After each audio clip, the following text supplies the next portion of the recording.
Every Star Wars movie has one character who stands above the rest. One person, creature, or Sith Lord who could destroy everyone else on screen without breaking a sweat. Today I'm breaking down the single most powerful character in every Star Wars film and backing it up with actual feats, starting with the movie that invented the lightsaber, A New Hope. The first time audiences ever saw the Force used as a weapon was in 1977, and it wasn't subtle. Darth Vader walks onto a rebel ship, grabs Captain Antilles by the throat, and lifts him off the ground like he weighs nothing. No explanation, no build-up, just raw, terrifying power. And that was just the opening scene. But the moment that really cemented Vader as the most dangerous person in this movie happens at a conference table. Admiral Motti makes the mistake of mocking Vader's sad devotion to that ancient religion, and Vader starts choking him from across the room without moving a muscle. I find your lack of faith disturbing. That line is one of the most quoted in cinema history, and it works because Vader is literally proving his point while saying it. Now, some fans argue Grand Moff Tarkin is the real power. In A New Hope, he commands the Death Star, he gives Vader orders, and sure, Tarkin has political authority, but political authority doesn't mean anything when someone across the table can crush your windpipe with a thought. Tarkin pulls a trigger. Vader is the weapon. And then there's Obi-Wan. Your powers are weak, old man. That's not just a taunt. Vader backs it up with a single decisive strike that cuts Kenobi down. The greatest Jedi mentor in the galaxy gone. Vader doesn't struggle. He doesn't sweat. He just wins. But if Vader is this dominant in A New Hope, wait until you see what he does in Empire. The Phantom Menace.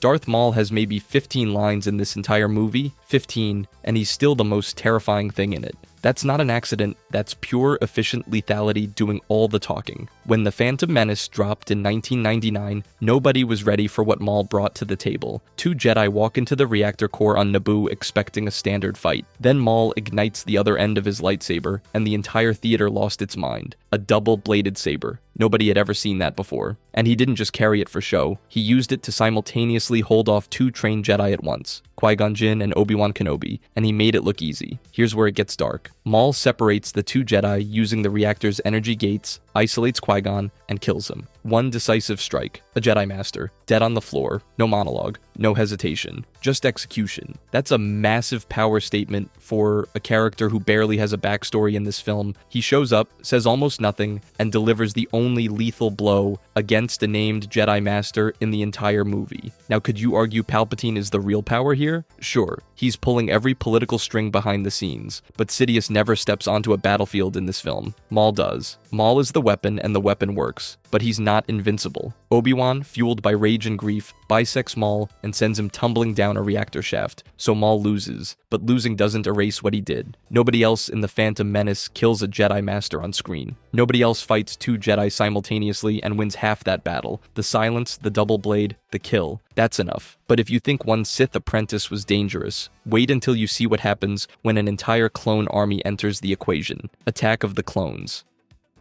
For 2 entire movies, Yoda was a little green guru sitting in a swamp telling people to be patient. He hobbled around with a cane, spoke in riddles, and gave off strong retired grandpa energy. Nobody, and I mean nobody, expected what happens in Attack of the Clones. Count Dooku is already terrifying in this movie. He's a former Jedi Master who defected to the dark side, trained by both Yoda and Palpatine, and he shows up wielding Force lightning like it's nothing. That's a big deal. Force lightning in the prequel era debuts through Dooku in this film. It's a weapon previously treated as the ultimate expression of Sith power, something that kills on contact, something you don't survive, and then Yoda just catches it. Bare-handed, no lightsaber, no deflection tool, just his palms and the Force. Dooku fires lightning at him, and Yoda absorbs it, redirects it, and completely neutralizes what was supposed to be an unstoppable Sith weapon. The entire power hierarchy of the movie gets rewritten in about 10 seconds. Dooku goes from terrifying dark side threat to guy who just realized he picked a fight with the wrong 900-year-old. Here's the thing, Dooku using lightning at all signals, he's operating at a genuine Sith level of power. This isn't some apprentice throwing sparks. This is a master tier dark side technique, and Yoda shuts it down with zero effort. That's not just impressive, it's a statement that tells you exactly where Yoda sits on the food chain.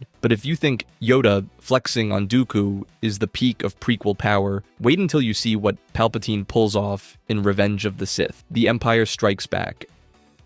Vader was already terrifying in A New Hope, but Empire Strikes Back is the movie that turned him into a legend, and it starts before he even says a word. The very first shot of Vader in this film is him standing on the bridge of a superstar destroyer. Not a regular star destroyer, a superstar destroyer. The thing dwarfs every ship the original film ever showed us. That's not an accident. The filmmakers deliberately opened with that visual because they wanted you to understand immediately that Vader's power has scaled up. He's not just a scary guy in a hallway anymore. He commands the most massive military asset the Empire has ever put on screen. But here's what really separates Empire from every other Star Wars film. The entire movie is structured as a contrast. On one side, you have Luke on Dagobah, quietly lifting rocks, failing to pull his X-Wing out of a swamp, slowly learning what the Force even is. On the other side, you have Vader actively hunting, commanding fleets, choking officers who disappoint him, and closing in on the heroes with zero hesitation. The film cuts back and forth between these two storylines on purpose. Luke is learning, Vader is doing. And that contrast makes Vader feel unstoppable, even in the scenes where he's just standing on a bridge giving orders. Then comes Cloud City, and this is where the evidence becomes undeniable. Luke walks into that duel thinking he's ready. He is not. Vader toys with him. There's no other way to describe it. The fight ends with Luke losing his hand, losing his lightsaber, and falling into a gas shaft. That's not a draw. That's not a close call. That is a complete and total defeat. Empire doesn't just tell you Vader is the most powerful character in the movie, it spends 2 hours proving it. But as dominant as Vader is here, the next film introduces someone who makes even him kneel. Return of the Jedi.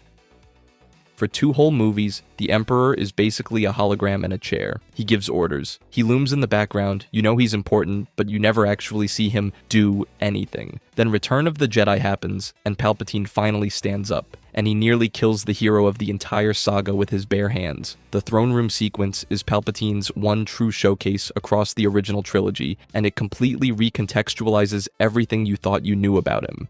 He's not just a politician pulling strings. He's not just Vader's boss. He is a walking weapon of mass destruction who has been choosing not to get his hands dirty. The moment Luke refuses to turn, Palpatine delivers one of the coldest lines in Star Wars history. So be it, Jedi. No anger, no frustration, just calm, absolute certainty that he's about to end this kid's life. And then the lightning starts. Here's the thing people forget. Luke cannot stop it. He tries. He writhes on the floor, screaming, completely helpless against a sustained assault of Force lightning that Palpatine channels with zero physical effort. This isn't a fight, it's an execution in progress. But here's where it gets really terrifying. When Vader physically picks Palpatine up to throw him into the reactor shaft, Palpatine keeps channeling lightning. He's being lifted off the ground by a 7-foot cyborg, and his offensive force output doesn't even flinch. That detail alone tells you everything about the gap between these two, and that's the misconception worth addressing. People remember Vader throwing the Emperor down the shaft and walk away thinking Vader was stronger. He wasn't. Vader didn't overpower Palpatine, he restrained him. He made a physical sacrifice play while getting electrocuted in the process. Palpatine was winning that encounter right up until the moment he hit the bottom of that shaft. Vader's act was one of love, not superiority. The Emperor is the most dangerous person in that room, and it's not even close. But if you think Force lightning is impressive in the original trilogy, wait until the prequels show you the political machine behind the man. Rogue One.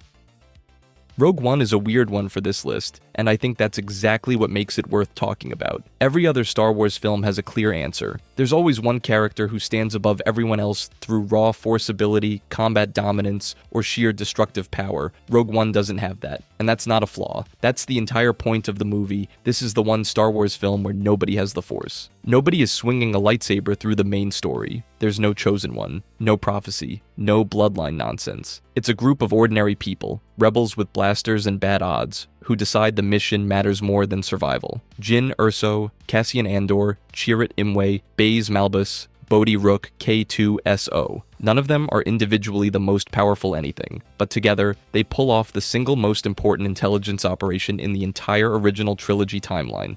Without them, the Death Star plans never reach the rebellion. Without them, Luke never gets his shot. The power in Rogue One is collective, and every single member of that team dies to make it happen. but let's be honest. If you're watching Rogue One and someone asks you what the most powerful moment is, you already know the answer. That hallway scene, Darth Vader shows up in the final minutes of this film and absolutely dismantles a corridor full of rebel soldiers. It's terrifying. He deflects blaster bolts, pins soldiers to the ceiling, rips a blaster out of someone's hands with the Force. It lasts maybe 90 seconds, and it's one of the most viscerally powerful displays of raw dominance in any Star Wars movie, period. Fans consistently rank it among the greatest Star Wars scenes ever put on film. So here's where I'll land. The heart of Rogue One's power belongs to the team, but the most powerful single character on screen, it's Vader, and it's not even close. He turns the final act of a war movie into a horror film, but Vader's hallway rampage is a warm-up compared to what happens in the next film on our list, where the Force goes to places nobody expected. Revenge of the Sith.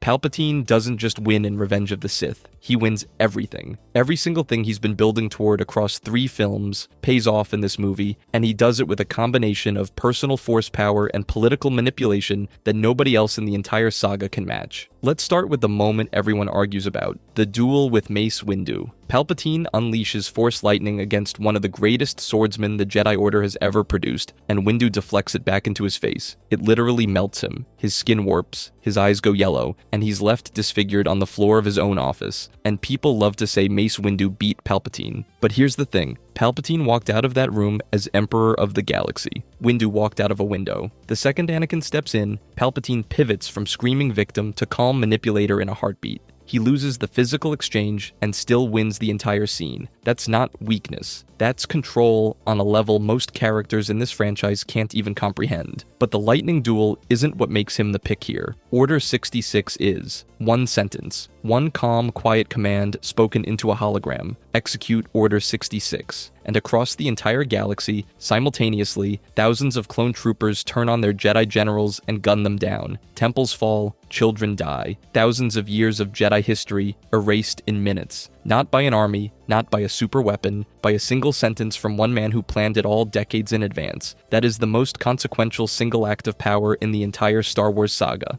Nothing else comes close. No lightsaber duel, no force ability, no Death Star firing sequence carries the same weight as one person ending an entire religious order with a phone call. And what makes it genuinely horrifying is how calm he is. There's no rage, no theatrics. He issues the order the same way you'd order lunch. That cold, methodical precision is scarier than any lightning bolt he could ever throw. Palpatine combines galaxy-scale political destruction with personal dark side mastery, and Revenge of the Sith is where both hit their peak at the same time. Nobody else in this movie is even in the conversation, but if you think political manipulation is terrifying, wait until we talk about raw, untrained Force powers showing up out of nowhere. The Force Awakens. Rey shouldn't be able to do any of this. That's the point. She's a scavenger from Jakku. No training, no master, no ancient texts or hidden lineage revealed in this film. She's a nobody from nowhere, and within the span of a single movie, she pulls off 4 distinct Force feats that most Jedi need years of training to attempt. Let me break them down. First, the mind probe reversal. Kylo Ren straps her into an interrogation chair aboard his ship and tries to rip information out of her head using the Force. This is a guy who has been trained by Luke Skywalker and then further trained by Snoke. He's dangerous, he's killed people, and Rey doesn't just resist his probe. She flips it back on him, she reads his mind instead, pulling out his deepest fears. That's not beginner luck. That's raw Force sensitivity operating at a level that visibly shocks a trained darkside user. Second, she pulls off a Jedi mind trick on a stormtrooper. No instruction manual, no Obi-Wan whispering in her ear, she just does it. And honestly, it's one of the more fun moments in the movie because you can see her figuring it out in real time, failing once, then nailing it on the next attempt. Third, she calls the Skywalker lightsaber to her hand through the Force. And fourth, she defeats Kylo Ren in a lightsaber duel on Starkiller Base. A 19-year-old with zero formal combat training beats a trained Force user in single combat. Now, the Mary Sue debate, you've heard it. Here's the thing, though. Whether you love the storytelling or hate it, the on-screen record is the on-screen record. 4 measurable Force feats in one film with no training is a power statement. The movie shows it. The movie commits to it. And Kylo Ren, with all his lineage, all his training, and his cool mask, still loses to her anyway. But if you think Rey's raw power is impressive here, wait until you see what happens in The Last Jedi, because the Force gets even weirder. The Last Jedi. This is the one that's going to start arguments in the comments. And honestly, good, because The Last Jedi is the most divisive Star Wars film ever made, and even the question of who's most powerful in it doesn't have a clean answer. But that's what makes it interesting. Let me lay out the two candidates and you can fight about it below. First, there's Kylo Ren. Throughout the entire film, Kylo is the most active power presence on screen. He's volatile, he's dangerous, and he's unpredictable in a way that no other Star Wars villain really is. Most dark side users are calculating. Palpatine plans everything 12 steps ahead. Vader is cold and methodical. Kylo Ren might kill his master in one scene and then reach out to Rey through the Force in the next. You literally never know what he's going to do, and that unpredictability makes him arguably the most dangerous person in the movie at any given moment. He's constantly using the Force, constantly in combat, and constantly driving the plot forward through sheer emotional chaos. But then there's Luke Skywalker. Luke spends most of this film as a broken, disillusioned exile who wants nothing to do with the Jedi, the Force, or the galaxy's problems. He's checked out, done, finished. And if you're measuring power by screen time or combat frequency, Kylo wins that conversation easily. But here's the thing. When Luke finally decides to act, he single-handedly changes the outcome of the entire film. His decision in the climax is the reason the Resistance survives. Period. One man, after an entire movie of refusing to engage, steps up and becomes the most important person in the galaxy for a few critical minutes. That's not just power. That's the kind of power that reshapes everything. And that's why I'm giving this one to Luke. Not because he throws the most punches or swings a saber the most, but because the entire emotional and narrative weight of The Last Jedi builds to his moment, and when it arrives, nobody else in the film comes close to matching its impact. Kylo Ren is the most consistently powerful presence throughout the runtime. Luke Skywalker is the most powerful person in the movie when it matters most. But if The Last Jedi's power debate feels complicated, wait until we get to Solo, where the most powerful character isn't even a Force user. Solo. Let's be honest for a second. Solo is not like the other films on this list. Nobody's throwing lightning, nobody's reading minds, nobody's lifting starships with the Force. This is a heist movie, a crime story, an origin tale about a kid from Corellia who talks his way into and out of every bad situation the galaxy throws at him. And that means most powerful here has to mean something different. The most powerful character in Solo is Han Solo himself, but not because of any supernatural ability or ancient bloodline. Han's power is pure resourcefulness, cunning, luck that borders on the supernatural even though it absolutely isn't. Here's the thing. Every single major outcome in this film traces back to Han making a split-second decision that somehow works. He talks his way onto a crew he has no business joining. He pulls off the Kessel Run by flying directly into a gravity well that should have killed everyone on board. He outmaneuvers double crosses from people who have been running cons for decades longer than he's been alive. The guy improvises his way through an entire movie where everyone around him is more experienced, better connected, and more ruthless. And that's exactly why this pick makes sense. In a saga full of Force gods and galaxy-conquering Sith lords, there's one film where the most dangerous person in the room is just a guy with fast reflexes and a big mouth. That's very on brand for Han Solo. No midi-chlorians required, just pure audacity. But if you think personality and luck are enough to survive the Star Wars universe, wait until you see what raw, uncontrollable force power looks like in the hands of someone who never asked for it. The Rise of Skywalker. Rey doesn't just use the Force in this movie, she puts on a clinic. Seriously, no character in any single Star Wars film demonstrates as many distinct Force abilities as Rey does in The Rise of Skywalker. And the wildest part, the most devastating one, is an accident. Let me explain. Early in the film, Rey is locked in a tug-of-war with Kylo Ren over a First Order transport ship. She's pulling, he's pulling, and then something snaps inside her. Force lightning erupts from her hands, completely destroys the transport, and for one gut-wrenching moment, everyone in the theater thinks she just killed Chewbacca. That's not a controlled technique. That's not a calculated dark side move. It's raw, unfiltered power exploding out of her with zero intent and maximum destruction. One accidental burst takes out an entire ship. Think about that. Palpatine needed focus and fury to channel his lightning. Rey did it by losing control for half a second. And here's where it gets complicated. Force lightning is traditionally a Sith ability. It's the Emperor's signature move. So Rey, a Jedi, manifesting it feels wrong to a lot of fans. But whether it's good storytelling is a separate conversation from whether it happened on screen. It happened. The ship exploded. Chewbacca was presumed dead. The consequences were immediate and devastating. But that's just one ability out of at least 5 she demonstrates in this single film. She uses enhanced telekinesis throughout multiple sequences. She successfully performs a Jedi mind trick. She pulls off acrobatic combat feats that border on absurd, including slicing Kylo Ren's TIE fighter while doing a backflip. And then there's the genuinely new one that nobody had ever seen before in Star Wars, Force Bond Object Transfer. Rey physically passes a lightsaber to Ben Solo through their Force connection. Not a vision, not a telepathic message. An actual physical object moving between two people who aren't in the same location. That's not a stronger version of an existing power. That's an entirely new category of Force ability being invented on screen. 5 distinct Force powers in one film. Accidental lightning that destroys a ship. A brand new ability never demonstrated by any Force user in any previous movie. Whatever you think about the sequel trilogy, the raw feat count here is undeniable. Rey, in The Rise of Skywalker, is operating at a level of sheer versatility that almost nobody in the saga can match in a single film. But the real question isn't who's strongest in one movie, it's who stands above everyone else when you look at the entire saga together. The most powerful ever. So after going through every single Star Wars film, who's the most powerful character across the entire saga? And I know what you're thinking. It's Vader. It has to be Vader. He's the most iconic villain in movie history. He dominates 3 films, his Force abilities are terrifying, and his combat record is basically flawless. And honestly, that's a great answer. But it's the wrong one. Here's the thing. Political power alone doesn't make you the most powerful. Tarkin had political power, and he got blown up with his own weapon.